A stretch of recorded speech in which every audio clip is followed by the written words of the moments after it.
السلام علیکم ناظرین، حضرت علی علیہ السلام مولائے کائنات امیر المومنین مولاد کعبہ حضرت علی علیہ السلام وزا ابو طالب جناب فاطمہ بنت اسد کے بیٹے، پیغمبر مصطفیٰ کے داماد، بھائی، جانشین اور سیدہ فاطمہ کے شوہر حضرت امام حسن، امام حسین، زینب و ام کلثوم کے والد تھے۔ جی ہاں ناظرین، آج کا ہمارا موضوع ہے تذکرہ امیر المومنین۔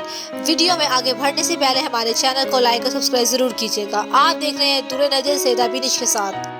آپ علیہ السلام جس طرح سرور کائنات کے نور میں شریک تھے، اسی طرح رسالت میں بھی شریک تھے۔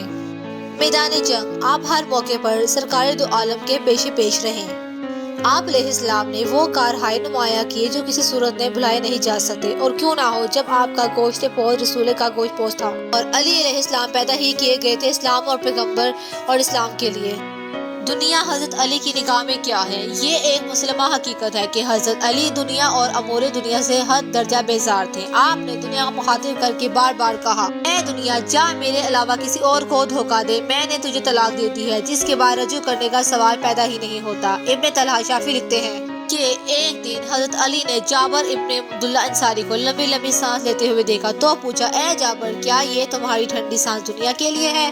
عرض کیا، مولا ہے تو ایسا ہی۔ آپ نے فرمایا، جابر سنو، انسان کی زندگی کا دار و مدار 7 چیزوں پر ہے، اور یہی 7 چیزیں وہ ہیں جن پر لذتوں کا خاتمہ ہے، جن کی تفصیل یہ ہے: کھانے والی چیزیں، پینے والی چیزیں، پہننے والی چیزیں، لذت نکاح والی چیزیں، سواری والی چیزیں، سونگنے والی چیزیں، سننے والی چیزیں۔ اے جابر اب ان کی حقیقتوں پر غور کرو۔ کھانے میں بہترین چیز شہد ہے، یہ مکھی کا لاب دہن ہے، اور بہترین پینے کی چیز پانی ہے، یہ زمین پر مارا پھرتا ہے۔ بہترین پہننے کی چیز دبیاج ہے، یہ کیڑے کا لاب ہے، اور بہترین منکوحات عورت ہے جس کی حد یہ ہے کہ پیشاب کا مقام پیشاب کے مقام میں ہوتا ہے۔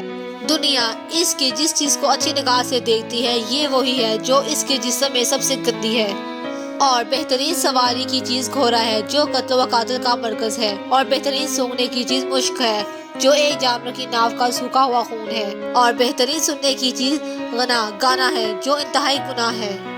اے جابر ایسی چیزوں کے لیے عقل کیوں ٹھنڈی سانس لے؟ جابر کہتے ہیں کہ اس ارشاد کے بعد سے میں نے کبھی دنیا کا خیال تک نہیں لایا۔ اے اللہ ہمیں بھی ان چیزوں سے پرہیز کرنے کی توفیق عطا فرما، آمین۔